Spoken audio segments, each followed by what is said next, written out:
ஓம் சாய்ராம். சகலம் சாய்பாபா நேயர்களுக்கு என்னுடைய அன்பான வணக்கங்கள். இன்றைக்கி வீடியோ வந்து ரொம்ப அப்படியே கிளாஸியாக இருக்கும்னு வச்சுக்கோங்களேன். ரொம்ப நாள் டவுட்டு, அது பெண்களுக்குன்னே இருக்கிற ஒரு டவுட்டு. பீரியட் சமயத்தில் பாபாவை கும்பிடலாமா, சச்சரிதம் படிக்கலாமா, இந்த மாதிரி நிறைய கேள்விகள் வரும் இல்லையா. அது சம்மந்தமான ஒரு மிராக்கல் தான். அந்த மிராக்கல்குள்ளே போகிறதுக்கு முன்னாடி வீடியோவை லைக் பண்ணிடுங்க, ஷேர் பண்ணிடுங்க. அண்ட் இந்த ஸ்க்ரீனில் தெரிகிற கான்டாக்டுக்கு உங்களுடைய மிராக்கல்ஸை நீங்கள் என்கிட்ட ஷேர் பண்ணலாம். ரொம்ப ரொம்ப அற்புதமான ஒரு சாய் பக்தருடைய கனவில் பாபா வந்து எப்படி காட்சி கொடுத்து என்ன சொல்லியிருக்காரு, அதாவது இந்த மாதவிடாய் சம்பந்தமாக பாபா வந்து ஒரு பதில் கொடுத்துருக்காரு. அந்த பொண்ணு வச்ச கேள்விக்கு அது எவ்வளோ அழகாக சொல்லியிருக்காருங்கிற மாதிரியான ஒரு விஷயத்தை தான் பார்க்க போகிறோம். ஸோ வீடியோவை ஸ்கிப் பண்ணாமல் முழுசாக பாருங்கள். இப்போ என்ன நடந்ததுங்கிறத பார்க்கலாமா? வணக்கம், இது சகலமும் சாய்பாபா. சரி, இப்போ வந்து நான் சொல்கிற இந்த சகோதரி பேர் சரண்யா. இவங்க யூஎஸில் இருக்காங்க, ரைட்டுங்களா. இவங்க வந்து தீவிரமான ஒரு பாபா பக்தருங்க. அதாவது இவங்களை பற்றி ஒரு இன்ட்ரடக்ஷன் நான் சொல்லியே ஆகணும். இவங்க குரல் பார்த்திங்கன்னா, அந்த குரலில் வந்து ஒரு அமைதி இருக்கும். அண்டு பாபாவை பற்றி பேசும்போது பார்த்திங்கன்னா அலாதி பிரியமாக, அவ்வளோ அன்பாக காதலாக ஒரு பேச்சு இருக்கும். அண்டு குரல் தழுதழுத்து தான் பேசுவாங்க. எப்போயுமே குரல் தழுதழுத்து அவங்களுக்கு வந்து ஒரு மாதிரி அழுகையாக வரும். அப்போ நான் புரிஞ்சுக்கிட்டேன் இவங்க எவ்வளோ பாபாவை நேசிக்கிறாங்க அப்படின்னு. அவ்வளோ வந்து அவங்களுக்கு பாபாவை ரொம்ப ரொம்ப பிடிக்குது. பாபா வந்து இவங்க லைஃப்பில் எப்படி வந்தாங்க அப்படிங்கிற மாதிரியான நிறைய மிராக்கிள்ஸை ஷேர் பண்ணியிருக்காங்க.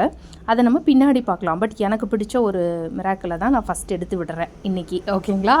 ஸோ நம்ம எல்லாருக்குமே இருக்கிற ஒரு கேள்வி, ஒரு பிரச்சனை என்ன அப்படின்னு பார்த்திங்கன்னா, முக்கியமாக பெண்களுக்கு இருக்கிற பிரச்சனை என்ன அப்படின்னு பார்த்திங்கன்னா, நான் வந்து பீரியட் சமயத்தில் மாதவிடாய் காலத்தில் பாபாவை கும்பிடலாமா, பாபாவை தொடலாமா, அபிஷேகம் பண்ணலாமா, ஆரத்தி எடுக்கலாமா, சச்சரிதம் படிக்கலாமா, கோயிலுக்கு போகலாமா, இந்த கேள்விகள் எப்போதுமே ஆன்மீக விஷயத்தில் எல்லா பெண்களுக்கும் இருந்துக்கிட்டே இருக்கும். அது ஏன் அப்படின்னு பார்த்தா, நமக்கு மட்டும்தான் அந்த தடைகள் இருக்கும் இல்லைங்களா. நான் நிறைய வீடியோஸில் சொல்லியிருக்கேன், நிறைய லைவில் சொல்லியிருக்கேன். உங்களுக்கு உறுத்தல் இல்லாத பட்சத்தில் நீங்கள் தாராளமாக அதை செய்யலாம். அப்படி உறுத்துது அப்படின்னா நமக்கு வந்து அது ஒரு குற்ற உணர்ச்சியாக இருக்கும். அதனால் அதை செய்யாதீங்க. அந்த குற்ற உணர்ச்சியே நாளைக்கு நம்மளை வந்து ஒரு மாதிரி கொண்டுரும் அப்படின்னு. எனக்கு தெரிஞ்சு ஒரு சில சப்ஸ்கிரைபர்ஸ் வந்து செய்கிறாங்க, படிக்கிறாங்க. மாதவிடாய் காலத்தில் அவங்க வந்து சச்சரிதம் படிக்கிறதுண்டு, பூஜைகள் செய்கிறதுண்டு. சிலர், பெரும்பாலானவங்க அதை பண்ண மாட்டாங்க. ஒரு சிலர் செய்கிறாங்க. ஒரு சிலர் பாபாவுக்கே நான்வெஜ் எல்லாம் படைக்கிறவங்களும் இருக்காங்கன்னு நான் நிறைய இடத்துல சொல்லியிருக்கேன். ஸோ மனசை உறுத்துதுன்னா நம்ம தப்பு செய்கிறோன்னு அர்த்தம். மனசை உறுத்தலை அப்படின்னா எந்த தப்பும் இல்லை, அதை கடவுள் ஏற்றுக்குவார் அப்படின்னு தான் நான் வந்து நிறைய இடத்துல சொல்லியிருக்கேன். அதுக்கு ஒரு முன்னுதாரணமான ஒரு வீடியோ என்னென்னா, இந்த சகோதரி வந்து கோயிலுக்கு ரெகுலராக போவாங்களாம். இவங்க வந்து ஆஃபீஸ் விட்டு திரும்பி வரும்போது யூஎஸில் இருக்கிற பாபா கோயிலுக்கு ரெகுலராக போவாங்களாம், டெய்லியும் போவாங்களாம். ஸோ ஒரு நாள் என்ன ஆயிருக்குன்னா, ரெகுலராக போகிறவங்களுக்கு பெண்களுக்கு வர்ற மாதிரியே அவங்களுக்கு மாதவிடாய் காலம் வருது. பீரியட்ஸ் வந்த அந்த நாளில் வந்து இவங்களுக்கு ஒரு மாதிரி வருத்தமாகி பாபா கிட்ட இவங்க ஒரு கேள்வி கேட்குறாங்க. எப்பயுமே இவங்க பாபா கிட்ட பேசிக்கிட்டே இருப்பாங்களாம். மனசுக்குள்ளே வந்து பாபா கிட்ட பேசிக்கிட்டே இருக்கிற ஒரு பர்சன். அப்போ இவங்க பாபா கிட்ட கேட்குறாங்க, என்ன பாபா, எங்களுக்கு மட்டும்தான் இந்த மாதிரி ஒரு தடங்களா, ஏன் பெண்களுக்கு மட்டும் இப்படி? நாங்கள் நினச்சா ஒரு 30 நாள் கூட உங்களை தொடர்ந்து பார்க்க முடியறதில்ல. இந்த மாதிரி பீரியட் சமயத்தில் வந்து எங்களால் உங்களை வந்து பார்க்க முடியறதில்லையே. ஆனால் அந்த காலத்தில், நீங்கள் வாழ்ந்த காலத்தில் அப்பையும் பெண்கள் இருந்திருப்பாங்க தானே. பாய்ஜாமா, லக்ஷ்மி பாய் ஷிண்டே, இந்த மாதிரி பெண்களுக்கும் இந்த மாதவிடாய் பிரச்சனை இருக்க தானே செஞ்சுருக்கோம். அப்போ அவங்கெல்லாம் உங்களை துவாரகாமாயில் உங்களை பார்க்குறதுக்கு டெய்லி வரதானே செய்வாங்க. அப்போ அவங்கெல்லாம் இந்த மாதிரி சமயத்தில் என்ன பண்ணுவாங்க? கோயிலுக்கு வருவாங்களா இல்லை மாட்டாங்களா அப்படின்னு இவங்க வந்து ஒரு பேசுகிறாங்கன்னு வச்சுக்கோங்க. நார்மலாக அவங்க மனசுக்குள்ளே பாபா கிட்ட அப்படி கேட்குறாங்க. ஏன் அப்படின்னா, இவங்களால கோயிலுக்கு போக முடியலை, பீரியட்ஸ்னால் போக முடியாது அப்படிங்கிற ஒரு வருத்தத்தில். அப்போ அந்த காலத்து பெண்கள் வந்து நீங்கள் வாழும்போது என்ன பண்ணிகிட்டு இருந்தாங்க அப்படிங்கிற மாதிரி ஒரு கேள்வியை வைக்கிறாங்க. இந்த கேள்விக்கு பாபா எப்படி பதில் சொன்னார் அப்படிங்கிறத அவங்க குரல் வாயிலாக கேளுங்க. இதை கேட்டால் மெய் சிலிர்க்காதவங்களுக்கு கூட அப்படியே சிலிர்த்து போகும். அந்தளவுக்கு ஒரு சூப்பரான விஷயத்தை நம்மக்கிட்ட ஷேர் பண்ணியிருக்காங்க. ஸோ இப்போ நம்ம வாய்ஸ் நோட்டை கேட்கலாம். ஏன்னா இது ரொம்ப முன்னாடி நடந்தது. நான் வந்து பாபா கிட்டே போனேன் 2016 செப்டம்பர் மந்த்து. அடுத்த ஒரு 3-4 மந்த்ஸில் எனக்கு ரொம்ப நிறைய ட்ரீம்ஸில் பாபா வந்து நிறைய விஷயங்கள் சொன்னார். ஒரு சிலது புரிஞ்சிச்சு, ஒரு சிலது புரியல. இது வந்து இந்த விஷயம் நடந்தப்போ நான் ஆக்சுவலி ரொம்ப அப்படியே டேக்கன் பேக்குன்னு சொல்லுவாங்களா, அப்பா நிஜமாவா அப்படிங்கிற மாதிரி எனக்கு அந்த டைமில் நிறையா வந்து குவெஷன்ஸ் இருந்தது. ஏன் பாபா இது அப்படி, ஏன் பாபா இது இப்படி, அந்த மாதிரி நிறைய நானே கேட்டுகிட்டே இருப்பேன் அவர்கிட்ட சும்மா நைன்னு. ஒரு வாட்டி அந்த மாதிரி நான் இப்போ டெய்லி கோவிலுக்கு போயிட்டுருந்தேன். ஆஃபீஸ் போயிட்டு போகும்போதோ இல்லை வரும்போதோ கண்டிப்பாக ஒரு வாட்டி போயிடுவேன். பீரியட்ஸ் வந்தது, அப்போ போக முடியாது இல்லையா. நான் அப்போ பாபா கிட்டே, ஏன் பாபா பீரியட்ஸுங்கிறது வந்து ஒரு நேச்சுரல் அக்கரன்ஸ் தானே, ஆனால் ஏன் அது கோவிலில் அலோவ் பண்ண மாட்டுறாங்க, நீங்கள் என்ன சொல்கிறீங்க, இப்போ உங்கள்கிட்டயே நீங்கள் வந்து எங்களை மாதிரி நீங்கள் சாதாரண ஒரு மனித உருவத்தில் வாழ்ந்தப்போ வந்து நிறைய பேர் உங்ககிட்ட லேடிஸ் பக்தர்கள் இருந்தாங்க, ராதாகிருஷ்ணமாயி நிறைய பேர் இருப்பாங்கள்ல, வைஜாபாய், அவங்களாம் என்ன பண்ணுவாங்க பீரியட்ஸ் அப்போ உங்களை வந்து பார்ப்பாங்களா மாட்டாங்களா, நீங்கள் என்ன சொல்லுவீங்க அவங்கக்கிட்ட அப்போது அப்படிங்கிற மாதிரி நான் இந்த ஒரு கொஷின் கேட்டுட்டு இருந்தேன். ஒரு நாள் நைட்டு எனக்கு கனவு வருது. நைட்டோ ஏர்லி மார்னிங்காக எனக்கு அப்படின்னு கூட ஞாபகம் இல்லை, ஆனால் கனவில் இதான் வருது. எனக்கு வந்து ரொம்ப நாள் ஆசை, நீண்ட நாள் ஆசை, இந்த மாதிரி பாபாவை வந்து பாபாவாக நம்ம பார்க்கணும். அதாவது அவர் இப்போ இங்கே துவாரகமாயில் இருந்த நம்மள மாதிரி இருந்தப்போ எந்த ஒரு ரூபத்தில் இருந்தாரோ அதே ரூபத்தில் பார்க்கணுன்னு எனக்கு ஆசை. ஆனால் அப்போவே நான் பார்த்துருக்கேங்கிறத நான் இப்போது அந்த ட்ரீமை ரீதிங்க் பண்ணும்போது தான் எனக்கு வந்து புரியுது. அந்த ட்ரீமில் என்னென்னா, துவாரகமாயோட அந்த ஹால் இருக்கும்ல, ஒயிட் டைல்ஸ் போட்ட ஹால் இருக்கும்ல, அந்த ஹால் இருக்குது. அந்த ஹாலில் நான் கீழே உட்காந்துருக்கேன். அங்கே வந்து ஒரு பெஞ்ச் மாதிரியோ இல்லை ஒரு டேபிள் மாதிரியோ ஒன்று போட்டிருக்காங்க. அதில் பாபா உட்காந்துருக்காரு.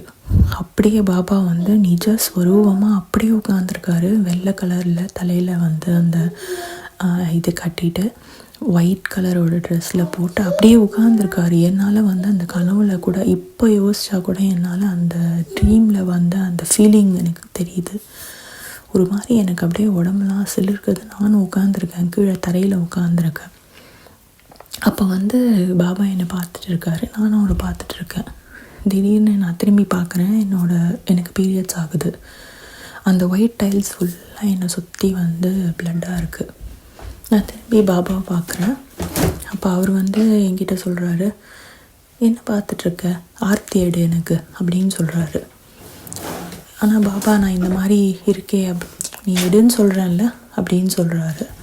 அங்கே அப்படியே மிராக்குலஸ்லி அங்கே எதுவுமே இல்லை, ஆனால் அங்கே ஒரு ஆர்த்தி தட்டு வருது. அந்த ஆர்த்தி தட்டை வச்சு நான் ஆர்த்தி எடுக்கிறேன், பாபாவை பிரதர்ஷனை பண்ணி வரேன். ஒரு மாதிரி பயந்துட்டு எழுந்துட்டேன். அதோட அந்த ட்ரீம் முடிஞ்சு போச்சு. ஜஸ்ட்டு இந்த மாதிரி கொஷின்ஸ் கேட்டால் கூட, பீரியட்ஸ்லாம் இருந்தால் அதெல்லாம் எனக்கு ஒன்றும் கணக்கே இல்லை, நீ மனசார என்னை எப்போ சேவிக்கணும்னு நினச்சாலும் நீ அதை பண்ணலாம் அப்படிங்கிற மாதிரி அவர் சொல்லியிருந்தார் அந்த ட்ரீமில். சாய்ராம். ஸோ வாய்ஸ் கேட்டிங்களா? இவங்க ஏன் வந்து இந்த மாதிரி எங்களுக்கு வந்து கோயிலுக்கு வர்றதுக்கு தடங்கள் அப்படின்னு கேட்குறாங்க. உடனே பாபா வந்து கனவுல அன்னைக்கே பதில் சொல்கிறாரு. இவங்க துவாரகாமாயில் இருக்கிற மாதிரியும் அந்த நேரத்தில் மாதவிடாய் ஆகிற மாதிரியும் மாதவிடாயோடவே இவங்க கையில் ஆரத்தி தட்டு எடுத்து பாபாவோடைய நிஜஸ்வரூபத்துக்கு ஆரத்தி எடுக்கிற மாதிரி இவங்களுக்கு ஒரு கனவு. அதை பாபாவே என்ன பார்க்குற, எடுத்து எனக்கு ஆரத்தி பண்ணு அப்படின்னு சொல்கிறாரு.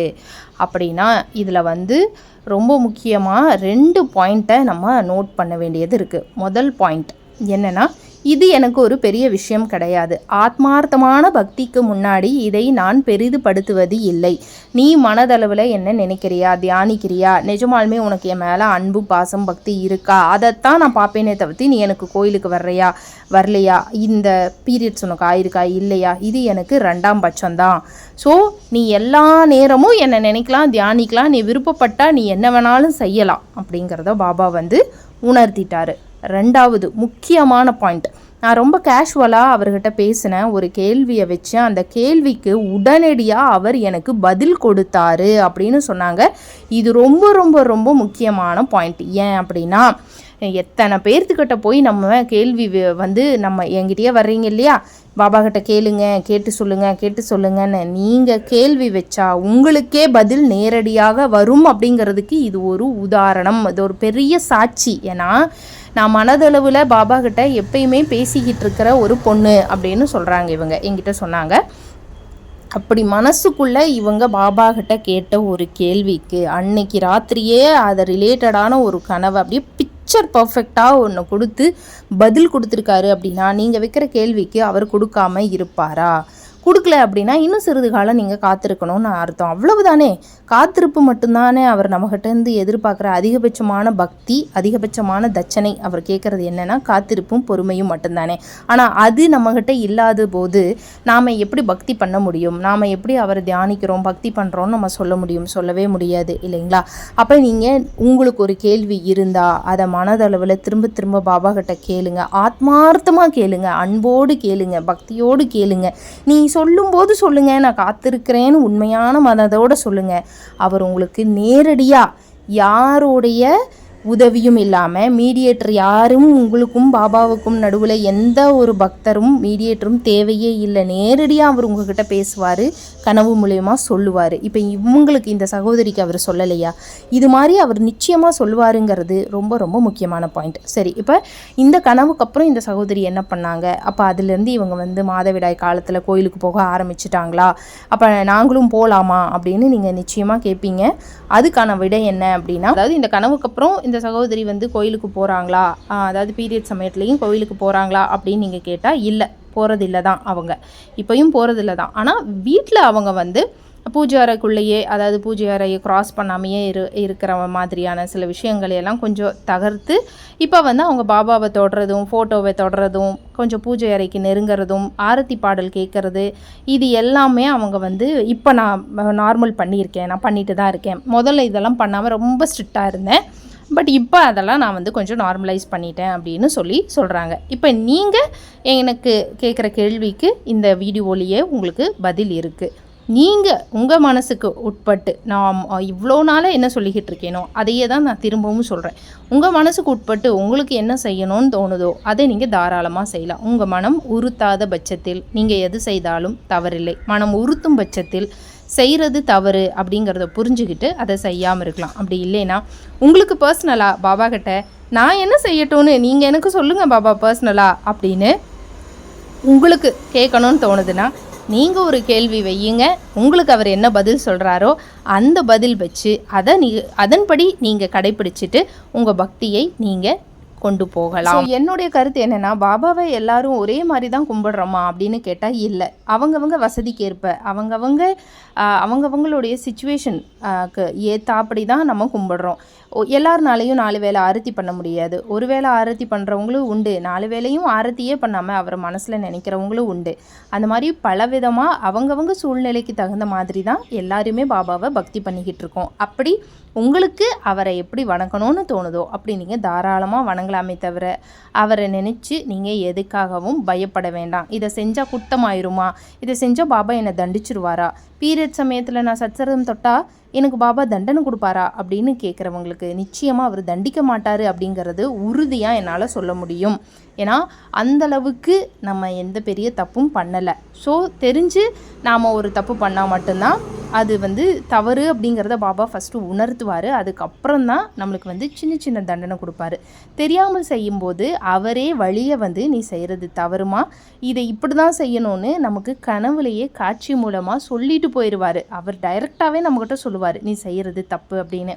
எப்படி எனக்கு முருகன் வந்து நீ வேல்மாறல் பூஜை பண்ணும்போது ஸ்டார் போட்டு சரவண பவ எழுதி விளக்கு வச்சு பூஜை பண்ணி தான் சரியான முறை அப்படின்னு எனக்கு எப்படி சொன்னாரோ அந்த மாதிரி தான் தன்னுடைய பக்தர்களுக்கு ஒரு விஷயம் தெரியாது அப்படின்னா அவங்க தெரியாமல் செய்யும்போது வழியை வந்து அதை சொல்லி கொடுத்து நமக்கு வழிகாட்டி கொடுத்துட்டு போகிறது தான் கடவுளின் வேலையே. அதுதான் அவங்களுடைய முறையே. அதனால் அவங்க என்றைக்குமே தண்டிக்க மாட்டாங்க. அதை பற்றி நீங்கள் என்றைக்கும் கவலையே படாதீங்க. இந்த மிராக்கிள் எனக்கு மனதளவு ரொம்ப ரொம்ப பிடிச்சிருந்தது. அதனால தான் உங்களுக்கு இதை வந்து உடனடியாக ஷேர் பண்ணணும்னு நினச்சேன். அண்ட் இவங்களுக்கே வந்து இன்னும் நிறையா மிராக்கிள்ஸ் இருக்குங்க. அதெல்லாம் நான் ஒன்று ஒன்றா லைனப் பண்ணி உங்களுக்கு டைம் இருக்கும்போது இடையில கண்டிப்பாக கொண்டு வரேன். இந்த வீடியோ எப்படி இருந்துச்சு அப்படின்னு உங்களுக்கு எனக்கு மறக்காமல் கமெண்ட் பாக்ஸில் கமெண்ட் பண்ணுங்கள். இந்த வீடியோ மூலமாக உங்களுக்கு நிச்சயமாக நிச்சயமாக ஒரு தெளிவு கிடச்சிருக்கும் அப்படின்னு நான் நம்புகிறேன். எப்படி இருந்துச்சுன்னு சொல்லுங்கள். அந்த வீடியோவை மறக்காமல் லைக் பண்ணிடுங்க, உங்கள் ஃப்ரெண்ட்ஸ் கூட ஷேர் பண்ணுங்கள். அண்ட் சேனலை சப்ஸ்கிரைப் பண்ணலைன்னா சப்ஸ்கிரைப் பண்ணிக்கோங்க. மீண்டும் நம்ம இன்னொரு வீடியோவில் சந்திக்கலாம். நன்றி, வணக்கம், ஓம் சாய்ராம்.